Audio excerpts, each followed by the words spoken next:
വനിതാ ദിനത്തോടനുബന്ധിച്ച് വനിതകളുമായി ബന്ധപ്പെട്ട ഒട്ടേറെ വാർത്തകളാണ് കഴിഞ്ഞ ദിവസങ്ങളിൽ വാർത്താ മാധ്യമങ്ങളിലും സോഷ്യൽ മീഡിയയിലും പ്രചരിച്ചിട്ടുള്ളത്.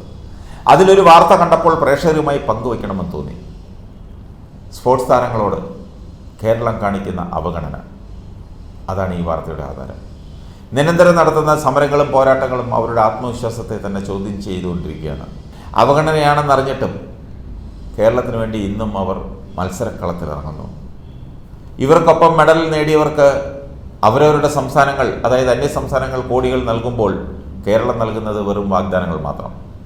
ഒരു കാലത്ത് നാടാകെ അസൂയയോടെ നോക്കിക്കണ്ട കായിക താരമാണ് VK വിസ്മയ. 2018 ഏഷ്യൻ ഗെയിംസിൽ സ്വർണം നേടി കേരളത്തിൻ്റെ പേര് വാനോളം ഉയർത്തിയ കണ്ണൂർക്കാരി. ഇന്ന് 5 വർഷം പിന്നിടുമ്പോഴും കേരളം വാഗ്ദാനം ചെയ്ത ജോലി വിസ്മയയ്ക്ക് ലഭിച്ചിട്ടില്ല. എങ്കിലും തൻ്റെ ഇഷ്ട മേഖലയെ വെറുക്കാനോ പോരാട്ടം അവസാനിപ്പിക്കാനോ അവർ തയ്യാറല്ല. കണ്ണൂർ സ്വദേശിയായ വിസ്മയ കുറച്ച് വർഷങ്ങളായി കോതമംഗലത്താണ് താമസിക്കുന്നത്. ആദ്യം വാടക വീട്ടിലായിരുന്നു, ഇപ്പോൾ സ്വന്തമായി വീട് വെച്ച് താമസിക്കുന്നു. സ്കൂൾ കാലം മുതൽ എല്ലാത്തിനും ഒപ്പം നിൽക്കുന്നത് അച്ഛൻ വിനോദും അമ്മ സുജാതയുമാണ്. സ്വിമ്മിങ്ങിൽ മിടുക്കിയായ അനിയത്തി വിജിഷയും പൂർണ്ണ പിന്തുണയുമായി ഒപ്പമുണ്ട്. സാമ്പത്തികമായി ഏറെ പ്രതിസന്ധികൾ ഉണ്ടായിരുന്നുവെങ്കിലും അതൊന്നും വകവയ്ക്കാതെ മക്കളുടെ വിദ്യാഭ്യാസത്തിനും ഇഷ്ടങ്ങൾക്കുമാണ് വിസ്മയുടെ മാതാപിതാക്കൾ പ്രാധാന്യം നൽകിയത്. ഇപ്പോൾ 11 വർഷത്തിലേറെയായി വിസ്മയ സ്പോർട്സ് മേഖലയിലേക്ക് എത്തിയിട്ട്. പഠിത്തത്തിൽ കൂടുതൽ ശ്രദ്ധ നൽകിയിരുന്നതിനാൽ 10ാം ക്ലാസ് വരെ മറ്റു മേഖലകളിലൊന്നും അധികം ശ്രദ്ധിച്ചിരുന്നില്ല.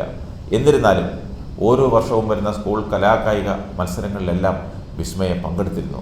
സ്പോർട്സിൽ മിടുക്കിയായിരുന്ന ഇളയ സഹോദരിയെ കോതമംഗലം സെൻറ് ജോർജ് സ്കൂളിൽ ചേർക്കാൻ വന്ന ദിവസമാണ് വിസ്മയയുടെ ജീവിതത്തിൽ വഴിത്തിരിവായത്. രാജു പോൾ എന്ന അധ്യാപകനാണ് 10ാം ക്ലാസ്സിൽ ഫുൾ A+ നേടിയ വിസ്മയെ +1 കോതമംഗലം സ്കൂളിൽ ചേർക്കാൻ മാതാപിതാക്കളോട് ശുപാർശ ചെയ്തത്. സ്കൂൾ ഹോസ്റ്റലിലുണ്ടായിരുന്ന എല്ലാവരും സ്പോർട്സിൽ പങ്കെടുക്കുന്നവരാണ്. അവരെല്ലാ ദിവസവും പ്രാക്ടീസിന് പോകും. അത് കണ്ട വിസ്മയയും അവരോടൊപ്പം കൂടി പ്രാക്ടീസിന് ഇറങ്ങി.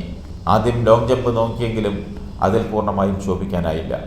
ഒറ്റ വർഷത്തെ പരിശീലനം കൊണ്ട് വിസ്മയയിൽ ഒരുപാട് മാറ്റങ്ങളുണ്ടായി. പിന്നീട് റിലേ ടീമിൽ പങ്കെടുത്ത് സ്കൂളിന് സ്വർണ്ണ മെഡൽ നേടിക്കൊടുക്കാനും വിസ്മയയ്ക്ക് സാധിച്ചു. ആദ്യം ഏറെ ബുദ്ധിമുട്ടായിരുന്നു. എല്ലാവരും ഉറങ്ങുമ്പോൾ വെളുപ്പിന് പ്രാക്ടീസിനിറങ്ങും. സ്കൂളിൽ 9:30 ക്ലാസ് തുടങ്ങുന്നതെങ്കിൽ 9:15 വരെ പ്രാക്ടീസ് ഉണ്ടാകും. വെയിലോ മഴയോ പോലും നോക്കാതെയാണ് സ്കൂൾ കാലത്ത് പരിശീലനം നടത്തിയിരുന്നത്. ഭക്ഷണവും പരിമിതപ്പെടുത്തേണ്ടി വരാറുണ്ട്. വീട്ടിൽ നിന്ന് മാറി നിൽക്കേണ്ടി വരും. അങ്ങനെ ഒരുപാട് ബുദ്ധിമുട്ടുകൾ, കഷ്ടപ്പാടുകൾ നേരിട്ടാണ് ഇവിടെ വരെ എത്തിയത്. ആദ്യം സ്കൂൾ സ്റ്റേറ്റ് മത്സരത്തിൽ റിലേയ്ക്ക് സ്വർണ്ണ മെഡൽ നേടി. തുടർന്ന് 2018 ഏഷ്യൻ ഗെയിംസിൽ റിലേയിൽ സ്വർണ്ണ മെഡൽ നേടിയ ടീമിൽ വിസ്മയും ഉണ്ടായിരുന്നു. 2019 ഏഷ്യൻ ചാമ്പ്യൻഷിപ്പിൽ റിലേയിൽ 2 വെള്ളി മെഡലുകൾ നേടി. 2019 തന്നെ ഇന്ത്യയെ ഒളിമ്പിക്സിലേക്ക് ക്വാളിഫൈ ആക്കി കൊടുത്ത ടീമിലെ അംഗമായിരുന്നു. അന്ന് ഫൈനലിൽ എത്താനും സാധിച്ചു. 2018-19 ചെക്ക് റിപ്പബ്ലിക്കിൽ മത്സരങ്ങൾക്ക് പോകുമായിരുന്നു. അന്താരാഷ്ട്ര തലത്തിൽ നിരവധി റിലേ മത്സരങ്ങളിൽ വിസ്മയ പങ്കെടുത്തിട്ടുണ്ട്. All India, inter university, national, junior national തുടങ്ങിയവയിലുമൊക്കെ മെഡലുകൾ സ്വന്തമാക്കിയിട്ടുണ്ട്. കോതമംഗലം സെൻറ് ജോർജ് സ്കൂളിൽ പഠിക്കുമ്പോഴാണ് ആനന്ദിനെ വിസ്മയ കണ്ടുമുട്ടുന്നത്. സ്കൂൾ കാലഘട്ടത്തിൽ തുടങ്ങിയ പ്രണയം പിന്നീട് വിവാഹത്തിലേക്ക് എത്തി. സ്പോർട്സ് താരം കൂടിയായ ആനന്ദ് ഇപ്പോൾ ഇന്ത്യൻ ആർമിയിലാണ്. സാമ്പത്തികമായുള്ള ബുദ്ധിമുട്ടുകൾ, കുടുംബത്തിൻ്റെ പിന്തുണ എന്നിവ ലഭിക്കാതിരുന്നിട്ടും സ്പോർട്സിനോടുള്ള താല്പര്യം കാരണം കഷ്ടപ്പെട്ടെത്തിയ ഒരുപാട് പെൺകുട്ടികളെ കണ്ടിട്ടുണ്ട്. അതും വിവിധ സംസ്ഥാനങ്ങളിലുള്ളവരെ.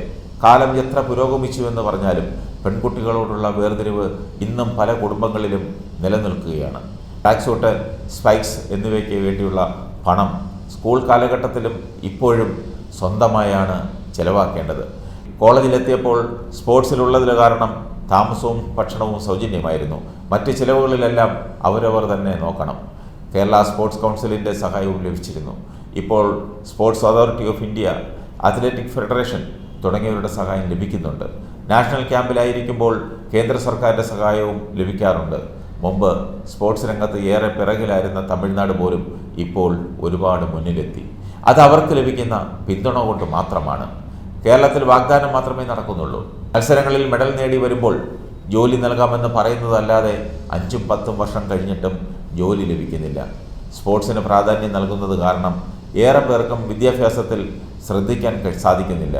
സംസ്ഥാനത്തിന് വേണ്ടി ആത്മാർത്ഥമായി മത്സരിച്ച് വിജയിച്ച് ഒടുവിൽ ജീവിതത്തിൽ ഒരിടത്തും എത്താത്ത അവസ്ഥയാണ് പലർക്കും.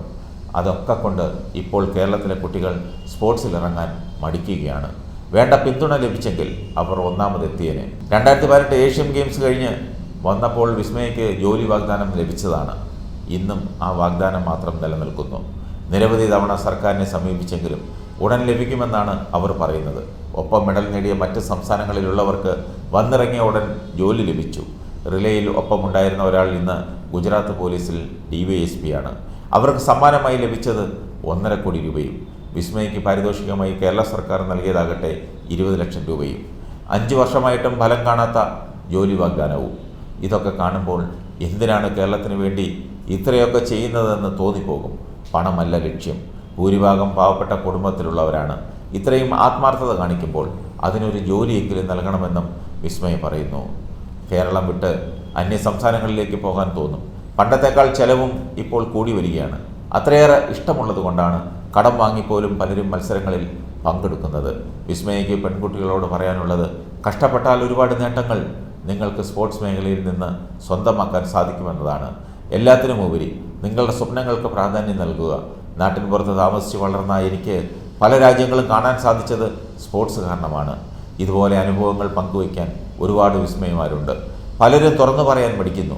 കായിക താരങ്ങളെ ബഹുമാനിക്കണം, അവരെ അംഗീകരിക്കണം, അവരെ ചേർത്ത് നിർത്തണം. മറ്റുള്ളവരോട് കാണിക്കുന്ന വാഗ്ദാന ലംഘനം അവരോടെങ്കിലും കാണിക്കരുത്. അവർ ഭാവിയുടെ വാഗ്ദാനങ്ങളാണ്. എന്നും ഈ സാംസ്കാരിക കേരളത്തിന് മുതൽക്കൂട്ടാണ്.